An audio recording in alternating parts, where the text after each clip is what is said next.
Hey everybody, and welcome to Talking Poop. I'm your host Jason Bromley, and today we're going to be talking about who's the best Joker. Good evening, ladies and gentlemen. We are tonight's entertainment. Oh, how delicious it is! Do you lose sleep at night? Grab your pillow tight. Do you struggle to find why Han and Luke had to die? Are you just a mess? Does Hollywood leave you stressed? Because their sequels are more important than fan requests. Hold on to your chair, cause Talking Poop takes you there. You might have to change into some new underwear. Talking Poop.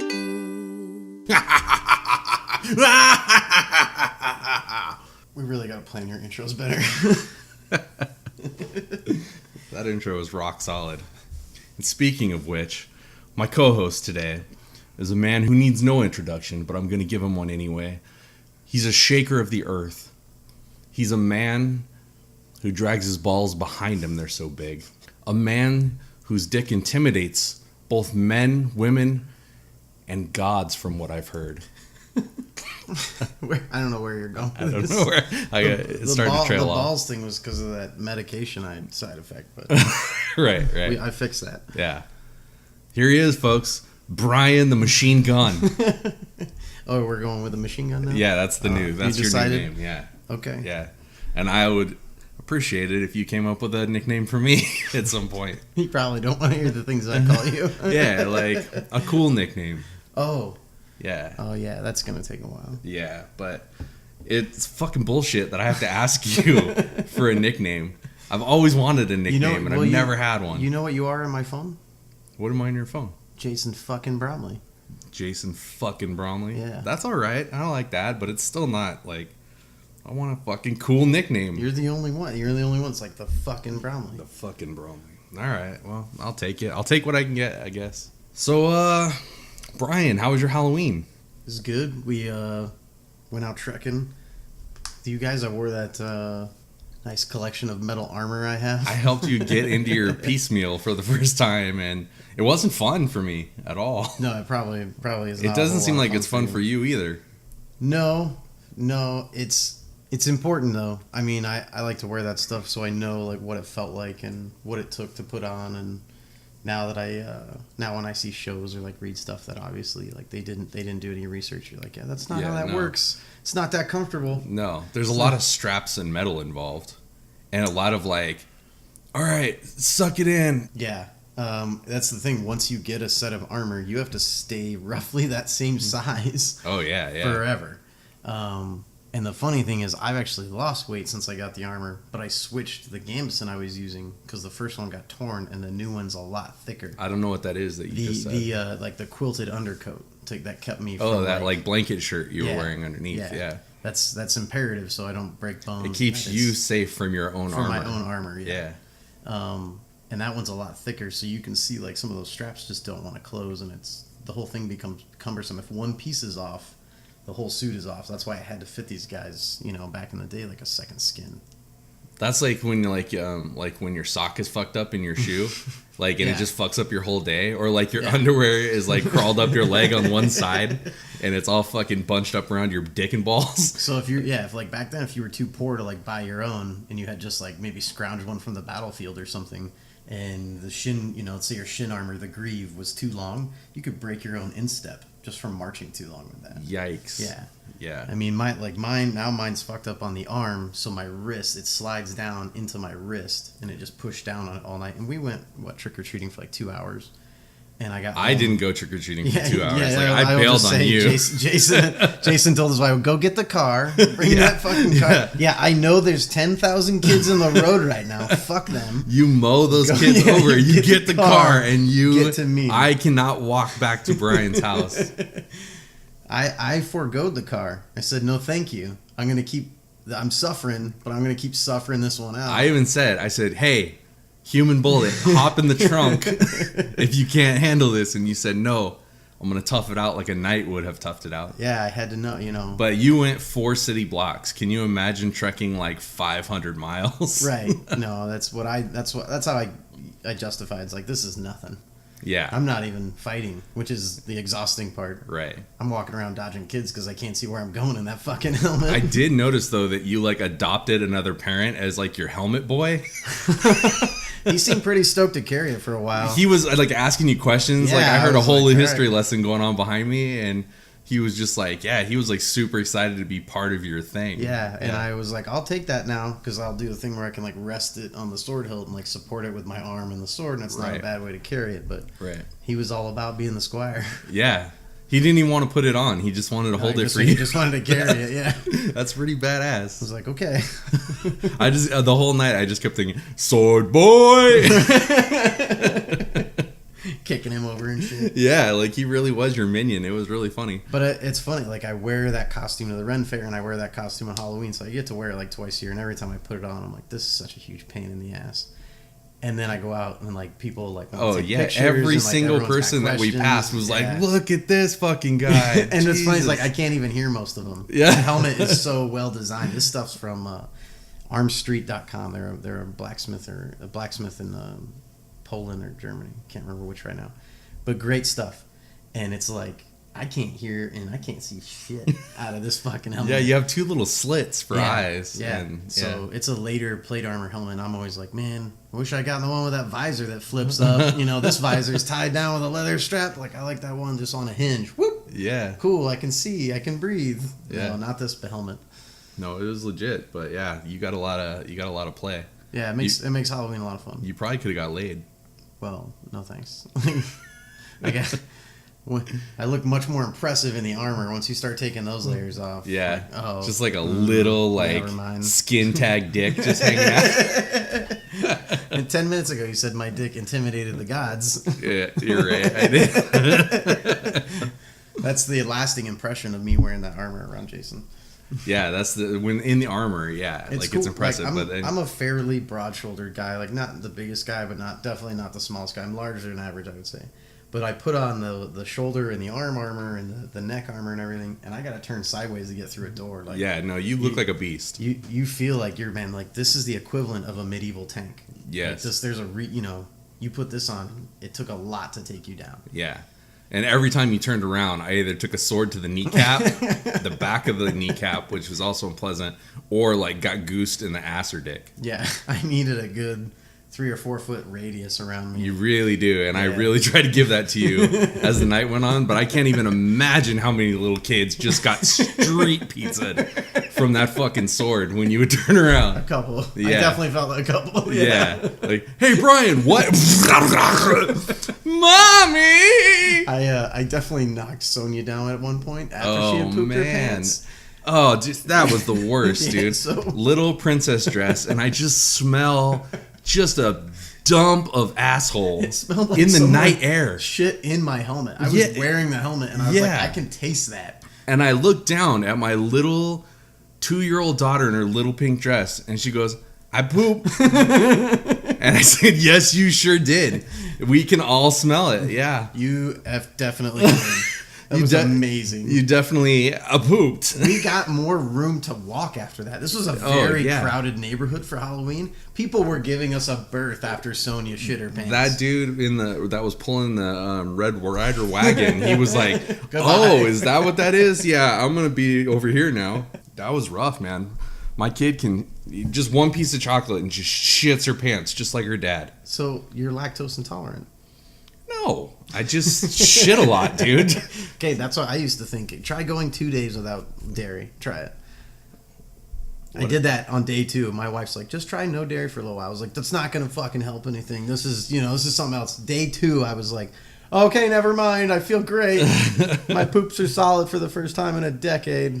See, I'd be terrified that I'd miss a day. If I miss a day of poop, like, I'll have a panic attack. Well, I'm definitely not missing any days, but I'm doing a lot better than some fuck put cheese on my sandwich at lunch.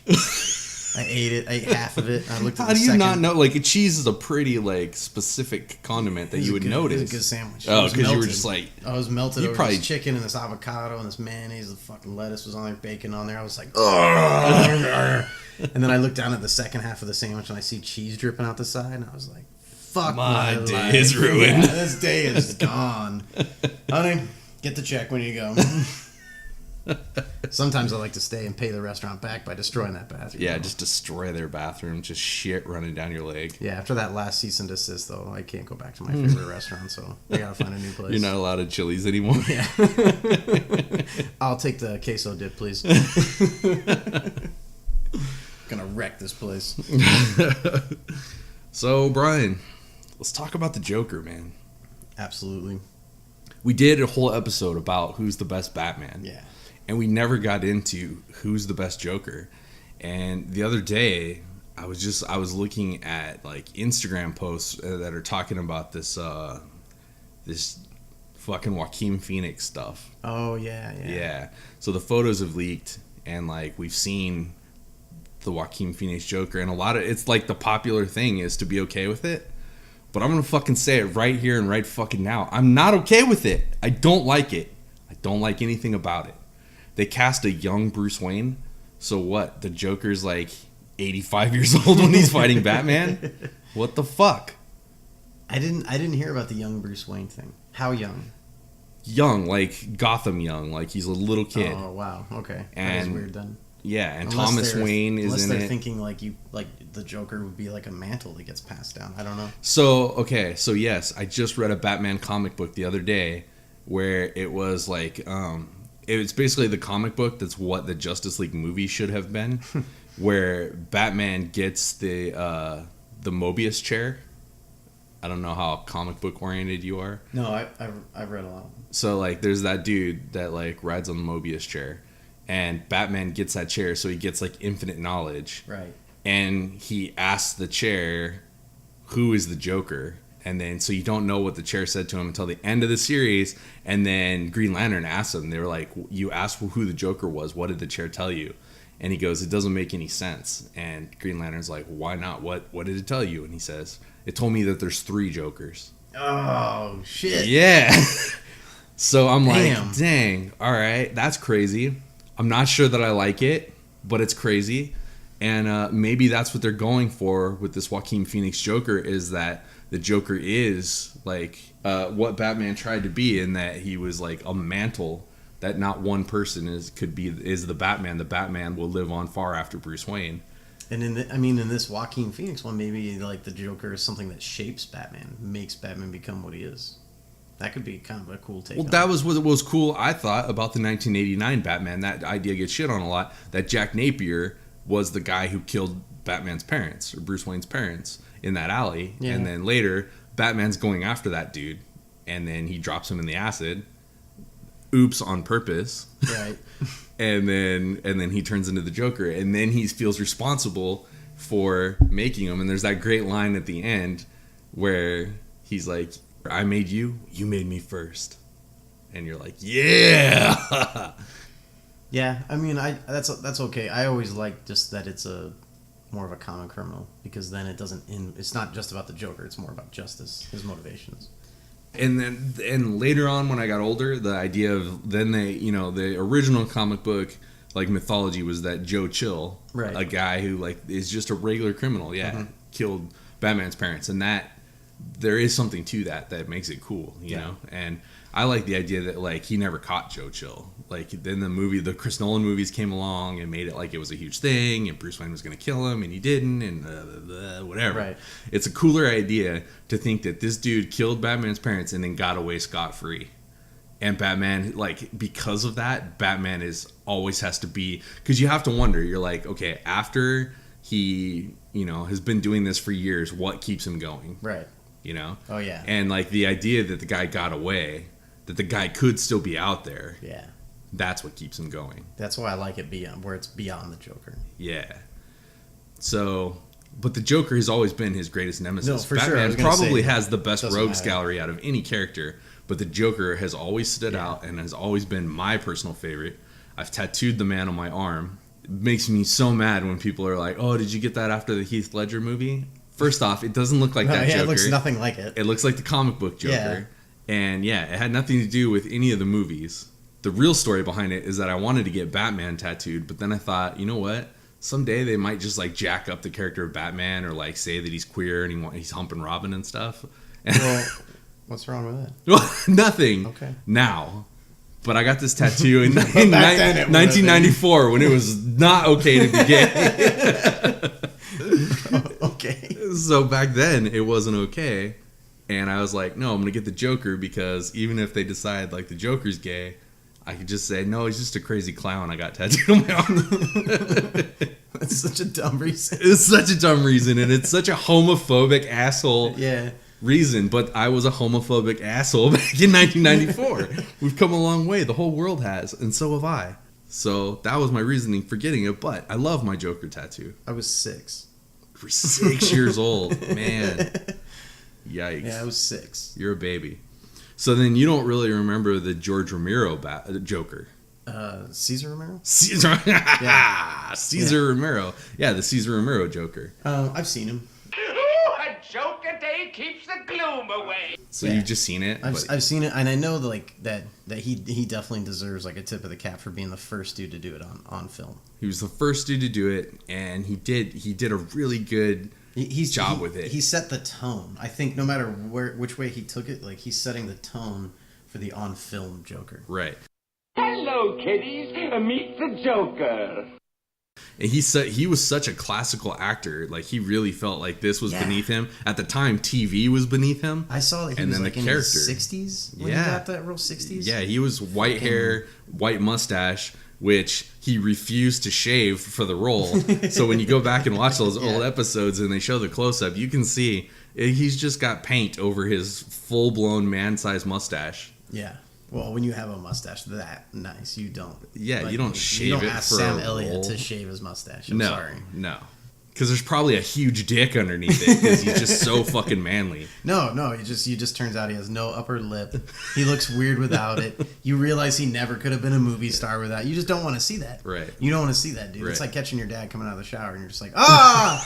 Like, you don't want to see like Sam Elliott or like Tom Selleck without a fucking mustache. Right. Like, Kurt Russell somehow pulls it off, but he definitely looks better like with his Western mustache. Yeah. He looks like a badass with or without, though. He does. That's what I'm saying. He pulls it off, but like Yeah. he's definitely. I still think of him as like more intimidating, more actiony, like with that mustache. Like Hateful Eight, Tombstone. He's got that fucking mustache. Hey, The Thing. Come on. Okay. Let's be fair. He was rocking a beard, like a man beard, back in the 80s. Fuck that tomahawk. Bone Tomahawk. He had a wicked beard mustache in that. And then he's got this new Netflix thing coming out where he's Santa Claus, and he's got like his beard. So it's like a badass Santa Claus beard. He doesn't give a fuck. He doesn't give a fuck, dude. But he's like, I will fucking play Santa Claus badass. Yeah. I will make anybody He'll a pull badass. it off. Yeah, what's It'll he be gonna... great. There's nothing that man can't make badass. Yeah, I agree with that. Yeah. So, yeah, but back to the Caesar Romero Joker. So, like, he was he was the OG Joker, and he took it for how silly that show is. He kind of takes it seriously, like he's a pretty he comes off as pretty like evil in it, and you're like, wow, this is sort of it's that weird fucking Adam West show, but like then here comes this guy that kind of scares you. Yeah. That's what's great, I think, about the essence of the Joker is that he's a clown, which is you're supposed to like laugh at, but then he's scary. Give me the loot. Don't you have it? Me? You were the last one to... I thought I told you to get gas. We're broke, remember? What was I supposed to do? Fill the tank, shoot the guy, and drive off? Mm-hmm. Now you tell me. I will say Joker like forever has scarred me for clowns. Like Joker made me scared of clowns. Right. Yeah. So then the next... It was Joker and John Wayne Gacy, the serial killer, who dressed like a clown. Those two together. Right. And that is obviously... That's another thing. No one is talking about this new Joaquin Phoenix makeup. It looks almost exactly like Pogo the Clown. That seriously bothers me. And no one's saying, yeah. like, hey, that's John Wayne Gacy's makeup. It's not the same. It's a little different. But it's pretty very... much right there. Yeah, it's very similar. And the way, like, the very first thing I saw for the Joaquin Phoenix trailer was that. Yeah. And immediately I was just like, eh. Yeah, and I thought makeup test. I'm waiting for the movie to come out, or at least a real trailer, because so far I don't think we have enough so far to say, no, I'm not going to see this, or fuck this, or it's stupid. Right now, I don't think I have enough to form an opinion. I don't have enough to get the right opinion. But that first picture definitely threw me off. Yes. My first instinct I don't want to toot my own horn, but toot toot is almost always correct. And my first instinct is that this is horseshit. It's derivative of a real life serial killer. Yeah.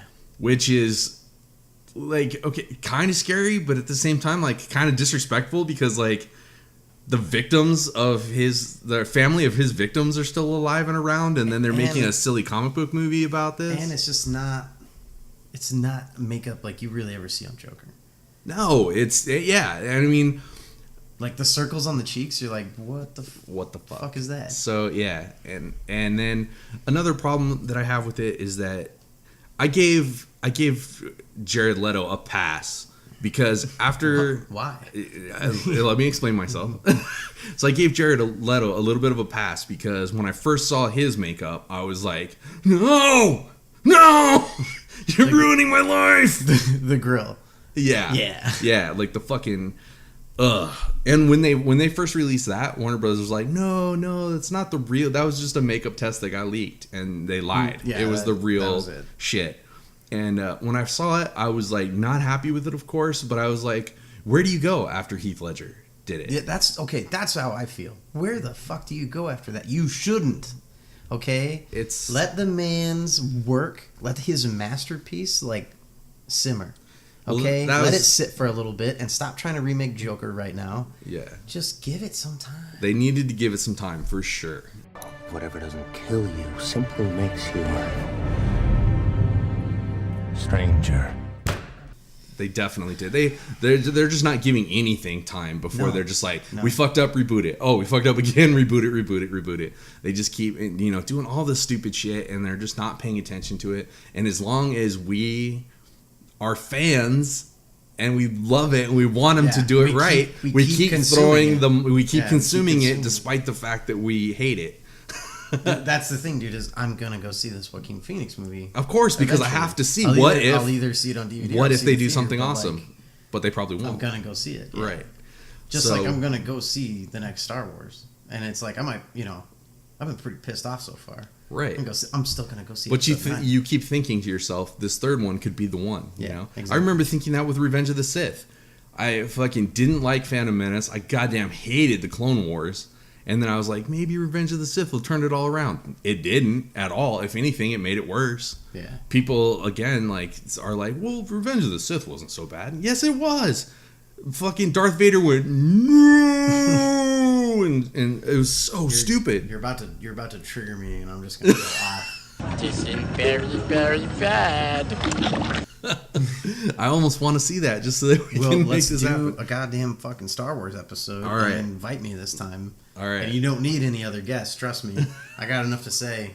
It's going to be a two-parter. Up and coming. All right, well, I look forward to that. But basically, when I saw Jack Nicholson was going to do the Joker, first off, the 89 Batman, I've never been more excited about a movie in my life. Wait till they get a load of me. I have an erection right now. Just as soon as he said Jack Nicholson Joker, he popped it. And you haven't seen it yet. I'm going to blow the surprise now. But for this episode, I dyed my pubes green. My whole dick and balls is white. And then it has a little smiley face on the end.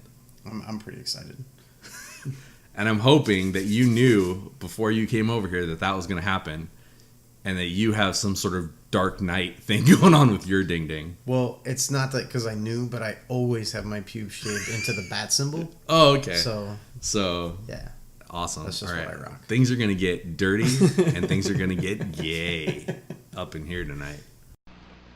Gentlemen, let's broaden our minds. Lawrence?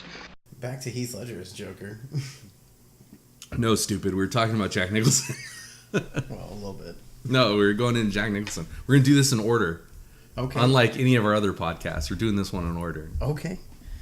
So, when I saw the Jack Nicholson makeup stuff, first off, Jack Nicholson being cast was exciting, and it added to the mystique of that movie. You were like, oh shit, things just got real. They got a real good actor to play the Joker.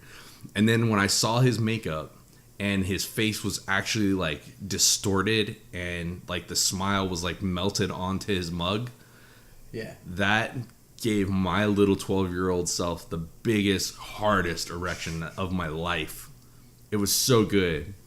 Because you could never, like, in the comics, you could never really see... You could just see the makeup. You Right. couldn't see what was his face underneath. Right, But and in the based on comics, how it was they like, drew oh. it was like, well, is his face like weird? Yeah, it's like, this is and permanent different? makeup, this is permanent deformation. Yeah, but or is what's he his- just it's like- a guy with his Yeah. face painted? You never could really tell, you know? And with the Jack Nicholson thing, they came up with the idea that he got drenched in acid and then it like melted his face that way. Right. And he tried to plastic surgery it back together, but that guy was like, you see what I have to work with here? And it was like a sharpened pencil, a toothbrush, and like a fucking rusty pair of scissors. Yeah, I feel like even a veterinarian would have had a better kid to help him out. Seriously, like, and he was working for Jack Napier was working for the mob. Like, Right. You'd think the mob would have a better mob doctor than this jackass that was like, look at what I have to work with here. They could spring for some sterile equipment. Seriously, yeah. He had his scissors like dipped in like a bottle of like Diet Coke. That actually might work. It could. So yeah, Jack Nicholson like knocked it out of the park, did a crazy thing with it, but it was also super, super faithful to the comic book. Yeah. And he was a killer who thought it was hilarious to kill people, and that's what makes the Joker awesome. That's and what scary. Joker has to have. So we always talk about like core character, like don't fuck with the core of the character, and the Joker always has to have no empathy. Right. Like he just doesn't. He doesn't give a fuck about killing people. To him, death is the punchline. Yeah, exactly. And that's what's so awesome. Exactly. Jack is dead, my friend. You can call me Joker. And as you can see, I'm a lot happier. No, there definitely have been times. I'm thinking of the first Arkham game, Arkham Asylum, where like Joker could finish you, but he's like, that's not as fun as like, you know, it's fine if you beat me in the end, but like, let's have our game first. Right. Looks like we're experiencing technical difficulty. But don't worry, folks. We're still on the air. Yeah, he doesn't want him to kill him. He doesn't want him to die. Even Heath Ledger says it at the end. He's like, we're gonna do this. We're gonna go round and round. We're destined for each other. Yeah. You know. And then sadly, Heath Ledger died before the movie came out. And Yeah. then I feel like that really derailed. He was so good that they would have had to bring him back to finish that trilogy. You could not have left that presence off screen if Heath Ledger had not died. Yeah, absolutely. So that brings up an interesting question. Do you think that the Joker is in love with Batman? For sure. Yeah. Yeah, for I think sure, so in his too. own twisted way. Yeah. And I think not And it's even in not- his own twisted way. I think the only person that the Joker can love is Batman. Here's the thing about Joker that I think a lot of people don't give him credit for, and I think I'm going to keep going back to Heath Ledger's Joker because he did it so well. Yeah. Is Joker is super intelligent. He's not a dummy. Like his intricate plans, no one else can fucking pull those off. Like he has super intricate plans. If you remember one of the animated Justice League shows, he goes to Lex Luthor and has him switch. He's like, "You go after Batman, I'll go after Superman." And Lex Luthor's like, "Dude, you can't even take down a mortal. Like, why the fuck you think you can take on Superman?" He lays this plan. He gets the kryptonite. He fucks Superman up. What's the matter, Soupy? No steam left in the old locomotive? Because he has this great plan. He's a super intelligent guy. Mm-hmm. And Batman, best detective in the world, super intelligent guy. Joker basically does things because he's bored. He wants someone to match wits with. He wants someone to play this chess game with. But Joker doesn't mind like losing human pieces along the way. It's funny to him. Yeah. Batman is playing to save people. Joker is playing to kill as many people as he can before Batman figures it out. Right. He can't match wits with anyone else. He says it. He lays all his plans out in Dark Knight. He's like, I want someone to reveal Batman's identity. And then he pulls that offer out. He's like, actually, wait, never mind. This is getting to be too much fun. All right. Now, if you don't kill the guy who knows his identity, you know, then we're going to have this on our hands. And now he's making Batman shift his priorities again. That if he loves Batman, it's because Batman's the only one he can go head to head with and lose. When I think, I don't think that it's love that Batman feels for the Joker, but there's something in there because everybody's big question is like, why would Batman not fucking kill the Joker? You have to ask yourself And he says, that. I can't kill the Joker because, you know, if I kill, then I'm responsible for that death, and that's going to be the thing. He's afraid that if he kills that one guy, he'll turn. That'll be like him going to the dark side. Yeah, it's the Luke Vader thing. Right. But at some point, Batman's got to be like, wow, this body count's getting into the thousands. Yeah. This is getting pretty bad. And I'm responsible for that because I've let the Joker survive. But I think that it even goes beyond that, and this is something that like they don't even get into. This is me editorializing it, but I think that also Batman needs the Joker to justify his presence. There's a little piece of him that knows all of these fucking psychos in Gotham are doing all of this shit, and they continue to do it here because they like fighting with me. Can somebody tell me what kind of a world we live in where a man dressed up as a bat gets all of my press? This town needs an enema. Yeah, but okay, like I feel like once you get into that level of things where you're like, oh, bad guys only show up in Gotham because Batman's there. Yeah. Now we're just getting away from the fact that like we've just demanded so much content, right? That they've just had to produce a crazy amount of comics and animations and movies of Batman and his stories, right? So at that point, you're just saying like, well, I just don't want as many stories to exist. I know. I do want more stories to exist. No, I'm saying if you're trying I just to don't like, want reboots and right. like we're constantly like, oh, we're back to the first year of Batman. You know, they did it in year one, but then they've done it. But year one was so good. Year one was really good, you know, but then they go into it in the New 52 where you're like, you've lost continuity, and then they just rebooted it again with like this new DC Universe thing going on, and they pretend like the New 52 never happened. This was always my problem with getting comics as a kid. Was my parents would always take me to Bookman's, which was that used bookstore, and so I never could keep up the continuity of comic books like. At a used bookstore, you never know what's going to be there. Right. So one Batman, you know, he's in this costume, he's doing this thing, this storyline. This other Batman is completely different. Mm-hmm.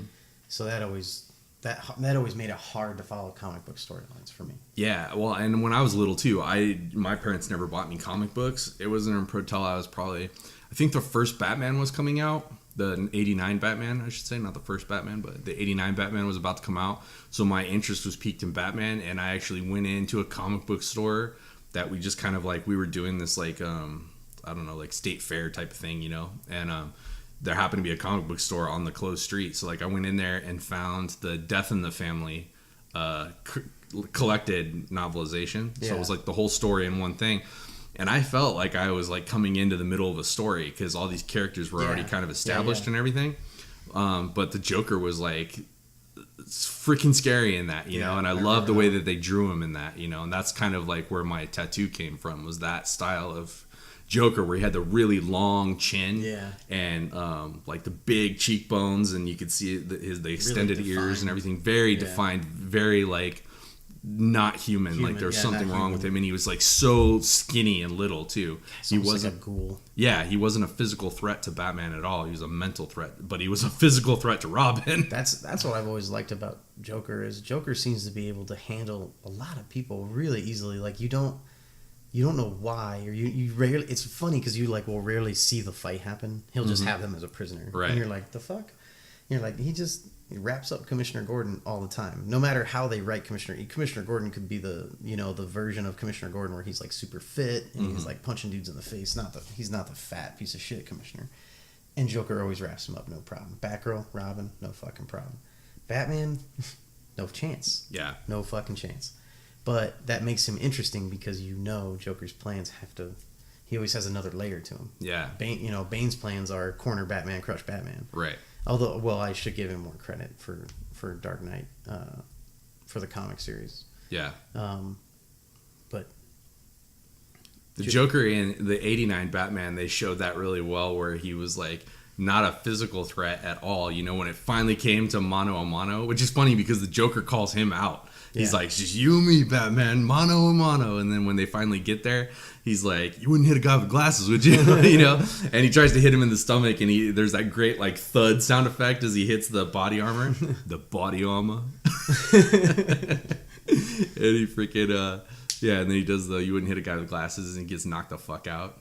He punches him in the mouth and he spits the fake teeth out. Yeah. Goddamn love that. I want to go watch Batman right now.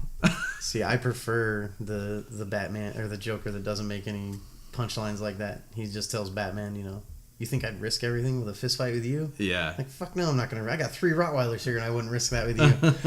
That's your thing, man. Yeah. And that's, if you needed to find the opposite of what Jack Nicholson did with the Joker and still keep the essence, that's what Heath Ledger did. Hit me! Hit me! Hit me! And Heath Ledger came up with an amazingly complex character. There was so much more going on there. And then the look of it. Everyone's talked about his method where he locked himself in the hotel room for 6 weeks. Yeah. And just got everything about his character down after he auditioned to be Batman. And they said, no thanks, but try the Joker role. Right. And then they were like, ooh, that's good. The thing is, like, he does that character so well that you watch other Heath Ledger movies, you're like, oh, Heath Ledger, Knight's Tale, that's cool. Yeah. I like that guy. It's nice to see his old stuff. You watch Dark Knight and you're like, I can't even fucking tell. Yeah, he can't tell it's loses himself in that role. He is a his completely voice different is person. different. His look is different. All his mannerisms, holy shit. Yeah, his facial tics, everything. That was the thing you have about a hard him. Time telling that's him, man. He came up with an entire person that had tics. Yeah. It's like, how do you do that as an actor to find like tics? He breathed different. I mean, this is why like Daniel Day-Lewis will always be like one of my favorite actors because of that method acting. But Heath Ledger for Joker to another level. Yeah, for sure. And fuck, man. And the first time I saw the look, I was like, whew. He scares you. That's uncomfortable. Yeah, he scares you. Yeah. He's Mark Hamill. We definitely have to add him in for sure. Yeah. He's number 2 on my list. I jump him over Jack Nicholson. I know you don't like that, but I'm gonna jump you over that comment. I've got a Heath Ledger, Mark Hamill, and Jack Nicholson, but Mark Hamill's Joker. If you just see him standing there, you're like, oh, whatever, it's a clown. Heath Ledger, when you just saw that picture of him sitting in the jail cell, you were just like, ugh. Yeah. Fuck. I am like, my insides hurt. Like, I'm uncomfortable. That was like a confrontation just looking at this picture. It is crazy how well he did that. Yeah. The things he ad-libbed in that movie and the comfort level he put himself into in that character. He shocked Michael Caine so much the first time he came. Michael Caine hadn't seen him yet in his stuff, and he shocks him so much in that scene, Michael Caine forgets all his lines. Yeah. Like, the man, Michael Caine. Yeah. Like, the acting legend. And Michael Caine was just, like, terrified of him. Yeah. It's fucking amazing. It was such a great character, and then the opening scene, of course, they did the big bank heist, which just gave you, like, a little taste. His introduction. Such a great taste of, like, his multi-layered plans. Right. And then you got to see him right at the end scare the shit out of that guy. Right. And then, but for me, the real opening is when he walks in and he does you want to see a magic trick, and he puts the pencil down. Yeah. And that is when I was like, holy shit. Yes. I fucking love that scene because that is super Joker to me, where he can, again, it goes back to, like, how can he? That's a trained bodyguard. Yeah, like, that's that dude's job, is to tear people up. And Joker fucking made him look like a chump. So he did it funny. Yeah, and he made it fucking hilarious. Like, that's how confident he was. Stuck that pencil down, rammed his eye through it, and it's gone. You're just like, holy shit. Yeah. If you don't get goosebumps watching that, like, then go get your fucking heart checked. That's why I love the theory that came out in that movie. It's not my theory, but I've read it in multiple places where they're like, his backstory is he's a vet. He's a vet that's got fucking wicked PTSD and just went over the fucking edge. And so that's how it explains, like, he whips that RPG out and shoots on a moving vehicle. That is no easy feat. And he's super comfortable doing it, leaning out of a fucking truck going highway speeds and just, that takes practice. Yeah. And that universe is realistic enough that if you don't have that practice, Nolan doesn't show you being able to do that. So I thought, like, that was such a cool theory that, he just got something happened to him during the war, something happened to him after he came home, whatever it was, maybe one of his scars, because he gives you those weird stories. So you don't I love that too. You don't know if he's telling the truth or not. That's what I love about him. Yeah, that brings back that, like, I don't want to know Joker's backstory. Yeah. And the fact that he tells a bunch, you don't even know if he knows. Yeah. What he might be so nuts that in the moment he's telling the story, he thinks that's the real story. One of my favorite scenes in that whole movie is when he pops up and he's got that trash bag on him and he grabs Gamble by the back of his head and he's got the knife in his mouth and he's telling the story. And this one he's telling about how his dad did it to him. And then at the end he just sort of trails off and he's like, you know, why so serious? And he trails off and he's like smacking his lips and you can just tell like he's done, like he doesn't care anymore. And Right. and he just kills Gamble and it was just such this like callous, like easy movement. Just boom, yeah, whatever. And then just throw the broken stick on the floor. Like, yeah, we only need fucking one of you. So I was like, damn, dude, that Joker just fucking scares me. Yeah. Oof. What scared me, I think, the most is when it's right after he does the pencil trick. He sits down and he's talking to those guys, and one of the mobsters says, "You're insane." And he stops, like, in the middle of what he's saying. Yeah. He's like, no, I'm No, not. I'm not. No, I'm not. That And then was he's just so scary. Yeah. like, don't ever fucking call me that. It's almost like he broke his own character, but he's not breaking character, but like the Joker is breaking character to like reedify, I'm not crazy. You could see that, like, maybe someone in his past who like left, like a wife who had left him, had been like, "You're insane," and like slammed the door and left. You could see like that for some reason, like that term That triggered. rang in his head. And he I was have like, I have goosebumps Yeah. in my arms right now just Yeah. talking about that. Okay, so we probably should just watch Dark Knight after this. Yeah, like for sure.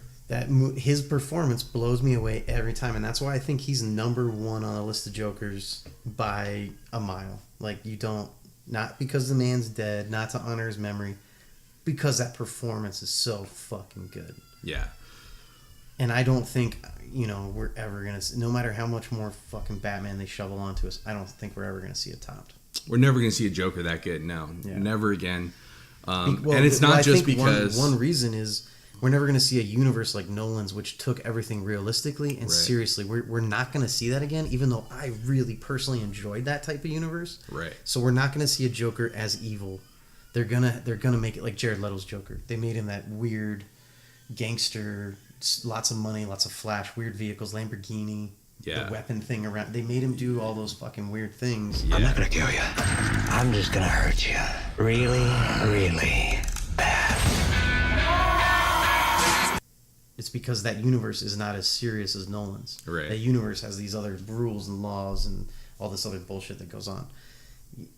So we're not going to see a Joker that's going to blow up a hospital in a nurse's outfit and fucking laugh. We're not going to see a Joker that like is going to blow up 2 boatloads of people. And that felt so real. That conflict at the end. That conflict wasn't like, oh, I'm going to trigger a bomb and destroy the Earth or Gotham or whatever. We all know that wouldn't happen. Right. 2 boatloads of people. Fucking maybe. Yeah. Like, yeah, Joker's done that kind of shit before. Like, let's see this happen on the I was screen. sitting in the audience though that whole time, and I was like, this Joker has been so great so far. If he has it where he switched the buttons so that the people push the button to blow up the other boat, but their boat blows up, I was like, please let this happen. And it didn't happen, but I understand like why. So again, frustrated, but at the same time, like it still went well. And then I would have liked to see Batman like just beat the ever-loving shit out of him at the end, or like kill him at the end. But right, I loved that he was such an anarchist. First of all, that his representation of this was anarchy. Mm-hmm. When he burns the money. When he burns the money, that was when I realized, like, Loved okay, he's unstoppable. Yeah. He's an unstoppable force because he doesn't want anything. That whole story for Michael Caine about we were just finding the dude was just throwing them out. We were finding the gems. That was amazing. That was like, oh, then you see him burn the money. Yeah. When he puts his own gun to his head and gives it to Harvey Dent, Yes. a man whose fiance he just brutally murdered, and was like, let's fucking do this, bro. See what happens. Roll the fucking dice. Toss that quarter. I don't give a fuck. Yeah. That in my mind is when I was just like, wow, this is the best fucking performance I've ever seen. Yeah. And then he burns the money, and then he just, as Batman knocks him off that ledge, he just laughs his ass off. Yeah. He's like, this is great. Yeah. It's like, what a fucking ending. Oh, man, Yeah. my whole plan. Ah, ha, ha. He's probably hoping to see the explosion on the way down. He just, like, Yeah. oh, here we go. and fucking, then he hits him with the ankle snag, and he's like, oh. And gets hauled back up. He's like, man, we're going to do this a long time. He was so happy that he made Batman kill him. He Yeah. was so glad that he made him break his rule and he was genuinely disappointed that his life was saved. Yeah. Like, holy shit. I'd give anything to be able to see what a second performance, what he would have done with another performance. Yeah. I take comfort in the fact that I believe in the multiverse theory, that there's a universe for every possibility. So there's a universe out there where like Heath Ledger is just Heath Ledger got a solo Joker movie. Yeah. where the third in that trilogy was his plan of getting out of, that would have been cool to see Joker subject all of Gotham. Right. But it worries me, though, because I wonder if, like, it would have been a Johnny Depp situation with Captain Jack Sparrow, where the first one, he knocks it out of the park, and then you can see he just, like, he likes it, so he's going to keep doing it, but he just doesn't have anything to give to it anymore. I still don't think it would have gone beyond that trilogy. I still think they do the third movie, and then they would have been done. Yeah. So he would have just been a small part in the third movie, you think? No, I think the third movie would have been Joker subjecting Gotham instead of Bane subjecting Gotham. I think Bane could have been in it, but I think it would have been really neat to have one of those storylines where things are happening and Batman's like, "What the fuck, man? What's going on? I can't put all the pieces together because Joker's still in prison." Yeah. But you find out Joker's pulling fucking strings and he could get out anytime he wants, and that would have been cool to see in the third movie, and I think that's what they would have done. I'm not a fan of the third movie. I downright despise that third movie, but I would have liked to see. I definitely don't share your feelings on that. I feel like they had a lot of... There's definitely room for improvement in the third movie, but it's not to be shit on. People only really shit on it because they're comparing it so heavily to Dark Knight, and Dark Knight is such... It's the best superhero movie out there. So it's hard to hold anything to it. I shit on it because it's a bad movie with bad characters. And you just don't... Here's Jason's hang up on this. Is he doesn't like the fact that Batman was retired for 8 years. That really, really makes me mad. It ruined the whole movie for him. It really did, because... We were holding hands, we were watching the third movie, and he just stormed off. Batman hasn't been Batman that long in the Nolan universe, and then he just gives up, and then he wants to retire. It's true that he hasn't been Batman that long, but again, what the Nolan universe was doing was an ultra-realistic look at a superhero. And I can tell you from serving a couple tours with the infantry, like, your body fucking breaks. Like, you can't keep that up long. He goes to the doctor, and the doctor's that dude from Reno 911. Yeah. Like, yeah, you have no knees anymore. That's just not a thing that you have. Right. And it's like, yeah, that's actually what happens. Like, go fucking talk to a 20-year vet and just like, it's like, yeah, I'm 45 and I've got 4 fucking knee replacements. Like, yeah. You know what doesn't happen though? Anne Hathaway doesn't ever be Catwoman. You know what else doesn't happen? Joseph Gordon-Levitt doesn't pass the test to be a police officer. Right, yeah. And he certainly doesn't get to be Robin. I guess I didn't really understand where he was going with that. Like, his name at the end, like, oh, Robin. I'm like, okay, wait, you just threw everything you were doing out the window. Yeah. Any credibility he ever made for himself, he just threw it all out the window with that one line. You totally had him taken over as Batman, and then... So, is in the Nolan universe, is it just like a quirky thing? Because there is no Robin. Like, does he take over as Batman? I don't know. And then making Bane sound like Gandalf at a gay party. Again, I thought they did a cool job with that. I thought Bane was cool. And I thought it was great that Bane wasn't the roided out, 9 feet tall, 450 pound fucking Mexican wrestler. Right. It's like, yeah, Bane was strong, but it was Tom Hardy. Mm-hmm. It wasn't fucking, Arnold in his prime throwing people around. It was like, they even did a realistic Bane. Yeah. And that's why I really like that universe. Just, I know him as retiring as Batman for a long time, but it's because, like, he secured all those dudes behind bars. He did his job. He took the blame for what would have happened. He let that law pass. If he comes out of hiding, that law goes away. So he sacrifices being Batman, which we know from the comic books he needs. And I understand, like, he wants to go out and, like, fucking hit people now and then. So that's cathartic for Batman. So he sacrificed that and, like, had to live a normal life, which is torture for him. Mm-hmm. He fucking hated that. But he did it for the good of the city. And so I applaud Nolan's Batman for doing that. For doing the hard decision that he didn't like. He wants to be out there beating the shit out of criminals, but he didn't. Well, I disagree with everything you just said. I think that it's horseshit, and that if you're going to do a Batman movie, you don't make Batman a pussy. They didn't make him a pussy. He was a pussy. He comes back. He comes back and he's a pussy. And he hasn't fought in 8 years. He takes Bane on. He loses, and he comes gets his back, ass kicked. which again happens in the comics when Bane shows up. Yes, but it was so much cooler. Like Bane has this whole plan. Well, he wore Batman down for out. weeks. You know, he wore Batman down with all these other villains. Yeah, and then came in. Yeah, I think it's just as effective to be like, yeah, he hasn't fought anybody in 8 years. And he broke Batman's back in the comic book. And in the movie, It's he does never- the same move. It's never really explained. But he just gives him like a Charlie horse. And then Batman's like in prison. And he fucking climbs the Kubert wall and fucking... Hey, the dude put his knuckle in his back and was pushed... the Mr. Miyagi trick. Yeah, I don't know what that was. It's stupid is what it was. And it's so bad. And then he comes back and he's got a fucking... His Batwing looks like a fucking flying shrimp. You're nitpicking. I'm not nitpicking. You're nitpicking. I can nitpick it if it was just a couple things wrong with a good movie. This is a whole horseshit movie with a couple good things in it. No, I thought Bane was great. I thought he was super intimidating. I thought Bane was cool, but even his weird voice was kind of cool. He puts that fucking hand on the dude's shoulder and he's like, "Do you feel in charge?" The guy's like, all of a sudden, no, you fucking don't. I was like, yeah, that's great. I thought he made a really good Bane. Yeah. I thought it was cool he took Gotham over. I thought it was cool he had a bomb. He was going to blow it. He was holding the whole country hostage for a while. I thought it was neat. I think our government would do a little more. They figure out a different solution. Yeah. But I guess send 5 dudes in at the last minute was their only idea. All right, well, now I'm super mad at you, and I don't know how to deal with this anger. So let's go watch Dark Knight, and we can cuddle on the couch, and you'll see that I'm right about everything. All right, you can only if you do that thing to my ear. I get in trouble with my wife because she says that you and I are too gay on this podcast. Well, my wife doesn't even listen to it, so she doesn't know the steamy stuff that's going on behind the scenes. No, I feel like she does, though. Yeah, she knows. She can see it in our eyes.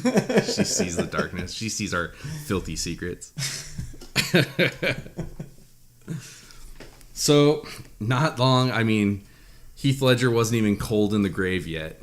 And they recast it Suicide Squad. Jared Leto. with Jared Leto, who is a fine actor.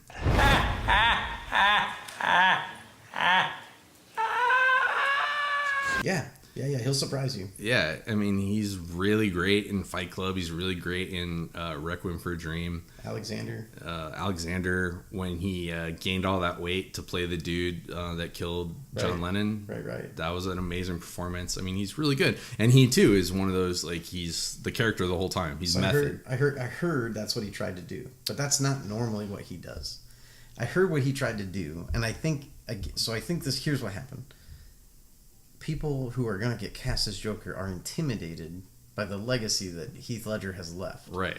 So they he locked himself in a hotel room for 6 weeks. I got to up the ante. Right. So Jared Leto is leaving dead animals in his co-stars' trailers thinking, this is me upping the ante, but it's not. All it did was annoy his co-stars. That's not what the Joker and does. alienate himself from That's everybody in the movie. That's not going to help you learn the character.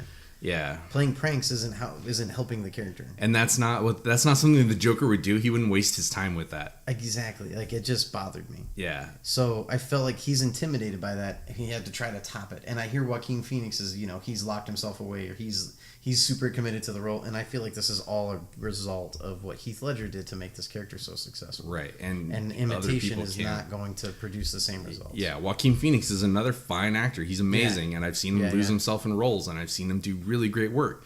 But I just don't think... dude was genuinely in love with a robot for a while, with an AI. Yeah, seriously, he was in love, for real. Yeah. Yeah. That sex scene in that movie really upsets me a lot. Yeah. It's real uncomfortable. Real uncomfortable. Not for him, man. He was loving it. He was method, and we were watching a man masturbate in a hotel room in that scene. Yeah, now that same man is the Joker. Yeah, he's the John Wayne Gacy Joker, not even another original take. And what I would really like to see is we're getting more and more towards, Jared Leto didn't even have a smile. He didn't even have he had it tattooed on his hand. Yeah, and then he had the grill. And he had that stupid grill. Right. It was. I want to see some amazing makeup work. I want to see somebody make a Joker that couldn't be physically real, Yeah. Because he's gotten melted That'd in be cool. acid. That would be neat. And I saw something just recently. There was a dude, and it might have been Greg Nicotero, but somebody sculpted a Joker that was kind of an old man version of the Joker, and he sculpted it, and it was haunting looking. Yeah. And the things that they're doing with effects and like latex and stuff now is way far beyond what they had when they did Nicholson's makeup. And his makeup looks great, you know. I just watched Ant-Man and the Wasp, and they have Michelle Pfeiffer and Michael Douglas in that movie, and they show them, and Lawrence Fishburne. Yeah. And they show them like 30 years earlier, and you're just like, God damn, dude. Like, especially Michelle Pfeiffer, like they nailed it. that. Nailed it. Yeah. And like her like facial expressions and everything. It was creepy. Crazy, it's yeah. Creepy. But I still think they could do it practical though, and do something really wicked and cool, and have an actor that has. I know they're like, I can't have all this prosthetics on my face. Like I have to like come through. I want to see like Peter Weller's performance in RoboCop, where all he had was his mouth to work with, and he puts so much expression and like emotion into that character. That's what I want to see with the Joker. Like have the crazy come out, but also have it looks like something that when we see it, we're not going to be like, oh man, where you're like, holy shit, I never would have imagined it looking that cool. Yeah. Also, don't stray away. Like we talked about the core of the character. I feel like they almost did that besides other things in Suicide Squad, but like where he comes to rescue Harley Quinn. It's like, dude, Joker he doesn't go out his way for anybody. Right. Like he doesn't love Harley Quinn. No, not at all. You know, she's just there. But he's really never lifted a hand to help her when she's in trouble unless it goes with his plan. Right. And they try to make it that it went with his plan, but no, I didn't like that at all. Don't give the Joker a love story. Don't give the Joker empathy. Yeah. He's a twisted fuck. Yeah. He gets off on killing people. He gets off on dueling with Batman. Right. Yeah. So it's funny. One of the best Batman movies to come out recently is that goddamn Lego Batman with Will Arnett. And we didn't even talk about Zach Galifianakis as the Joker. We totally forgot about it, and he did a great job. He did. That whole story arc is like, you fucking need me, Batman. Yeah. You know, this is what we do. Yeah. I love you. Who's gonna defuse the bomb? It's gotta be one or the other, Batman. Save the city or catch your greatest enemy. You can't do both. I'm sorry, what did you just say? You can't do both, I said. No, I mean the other thing. Save the city or catch your greatest enemy. You think you're my greatest enemy? Yes! You're obsessed with me! No, I'm not. Yes, you are. No, I'm not. Yes, you are!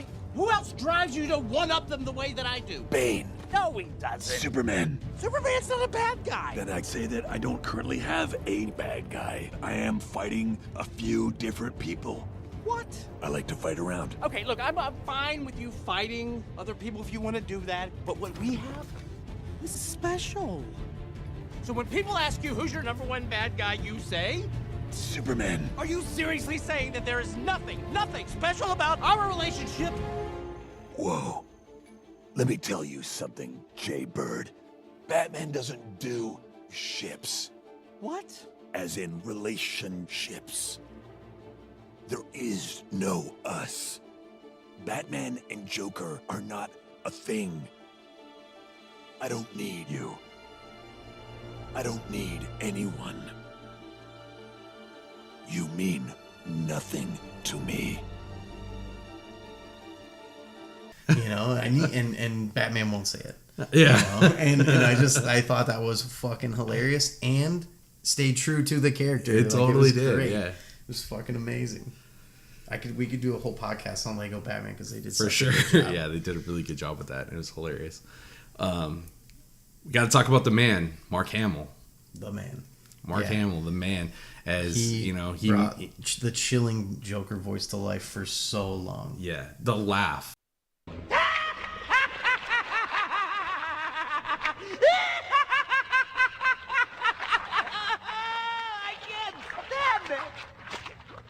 I love how much he hates Donald Trump. Yeah, I love how activist he is. You know, somebody fucked up Donald Trump's star on the Walk of Fame, and Mark Hamill went and took a picture of himself with a jackhammer, rented a fucking jackhammer, drove all the way downtown so that he could take a picture just to make it look like he did it. Petty. That's amazing. Yeah, it's amazing.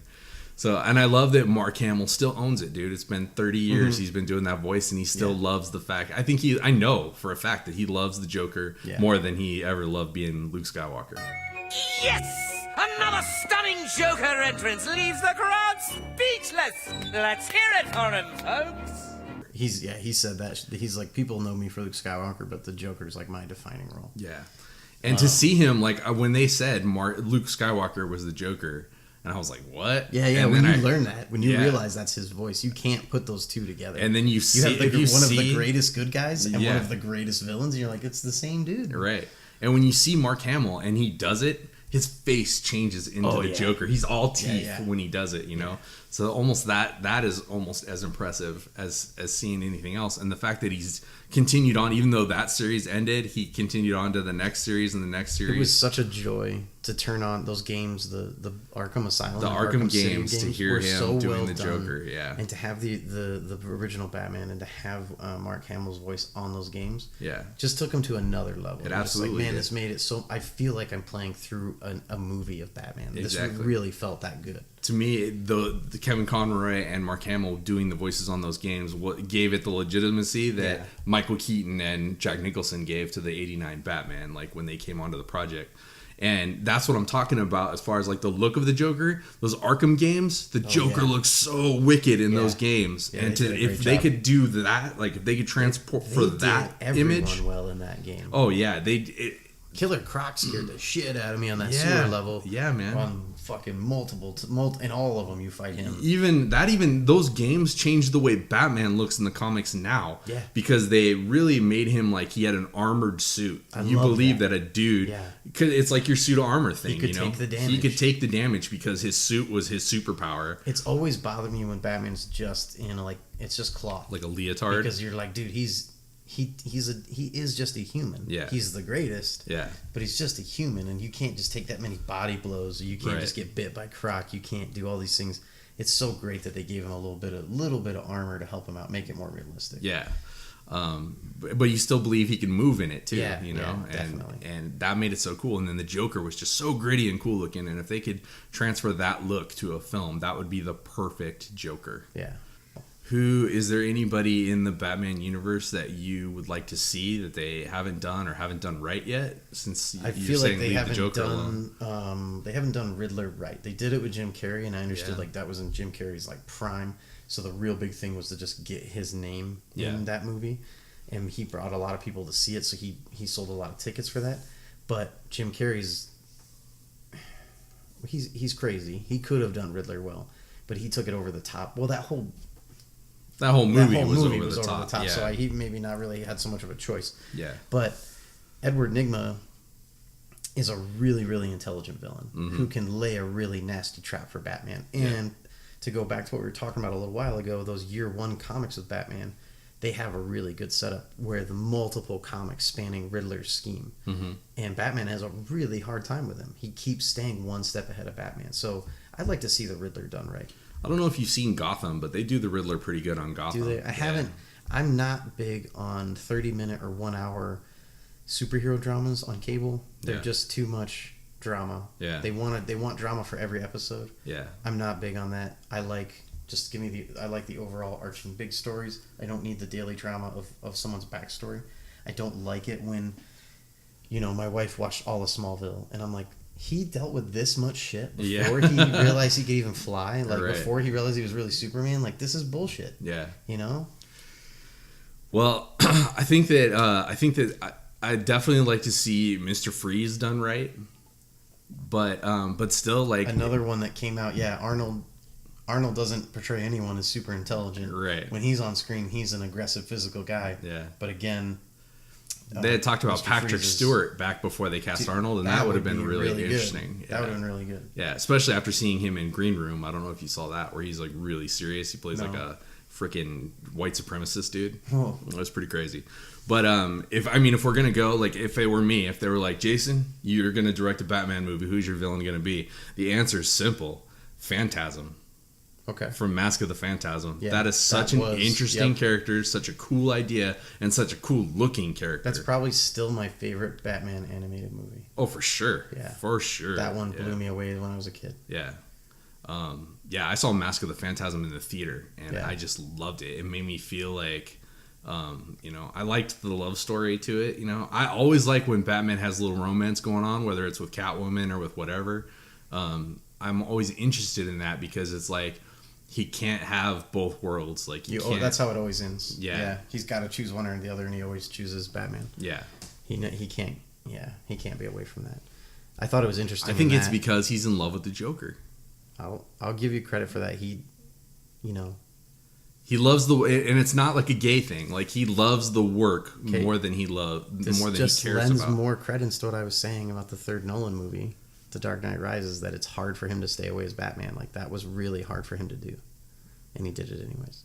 Well, he went to France and he had crumpets with. That's after the movie, and then Alfred was like, "Hey, no, really? Aren't you that like Alfred? Aren't you that guy that I used to work for? You're just seeing what you want to see, man." I felt like that wasn't Alfred at the end. I feel like that was Brody from Jaws 4.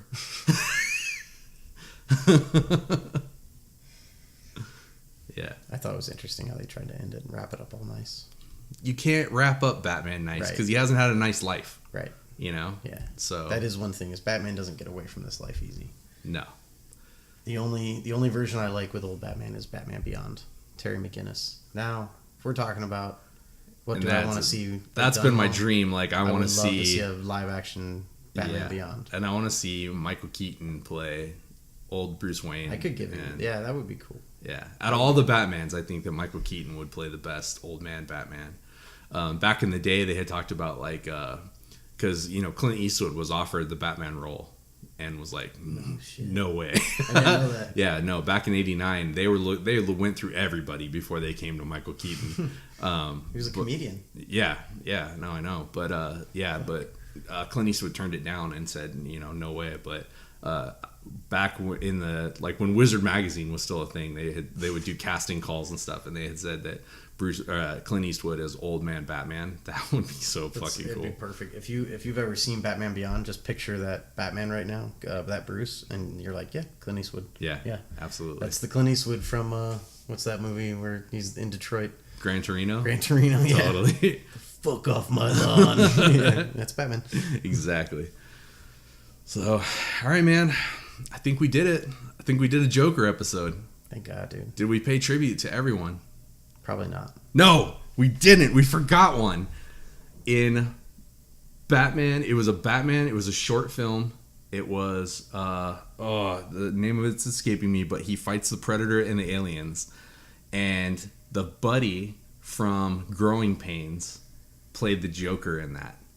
And he looks so freaking cool the way they did the makeup. It's exactly what I was talking about, where it's like, that's the Joker I'd like to see on screen. I've never seen that one. I will post pictures of it on the Instagram so people can see him as the Joker. But he did a really cool job. He's only in it for like 2 seconds, and then he gets like ate by a predator. But it's so freaking cool. And that's also a really cool short film if you haven't seen it. I'd probably bet on Joker against a Predator. Yeah, Joker would probably work him out. But all fairness, the Joker's in a straitjacket in that scene, so he's like talking to Batman, That's and then tough. It's the alien tail, I think, that comes down and gets him. Did you see it was on Netflix for a long time. It's that Batman animated series. It's like 7 seasons. It's just called The Batman, I think. Oh yeah, that was a cool. The Joker in that is like he's got that weird like hybrid. He like kind of does like he's all dance fighting and like he'll jump around, like flip around and shit. Yeah, he's like a Rastafarian Joker. Yeah, Rastafarian. Yeah, he's got the dreads and everything. Yeah. I was like, that's a cool interpretation of him. Yeah. Who knew electroshock therapy could be so invigorating? But that's all water under the bridge, 'cause Joker's back from the grave. And he fucking whacked people in that. Dude was an animated series. He was killing people left and right. And I was like, okay, they did him right. That series was pretty dark. I tried to let my little kid watch that, and it was a little too much for him. I'm a bad dad. I watched the whole thing with Annie. Yeah. She was scared of that Joker, but that's okay. Yeah. You need to be scared of Joker. You don't trust clowns. No, not at all. Yeah. And he had those like Chinese girls too with the fingers. Yeah. Or wait, no, that was the Penguin that had those girls. Penguin had those those ninjas little girls that worked for him and shit. Yeah. Clayface is really scary in that series. Yeah, like Clayface is always scary. That could be cool in a movie if they did it right, Clayface. The scariest thing about Clayface is where he just comes out of nowhere. Yeah. Or he looks like anybody. Yeah. That's what they need to do. Not just the mud monster version of him. Right. Yeah, exactly.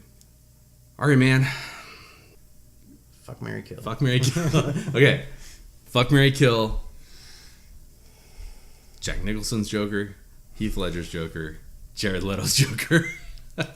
What kind of fucking choice is this? You always give me the worst fucking options on these things. Jesus. There's just no good way I can come out of any of this. I'm gonna fucking kill Jared Leto's Joker because he fucking annoys me. Maybe I should just kill Heath Ledger's Joker because he fucking scares me. I don't know. I would rather be scared forever than fucking annoyed forever, though. So, fucking often Jared Leto's Joker.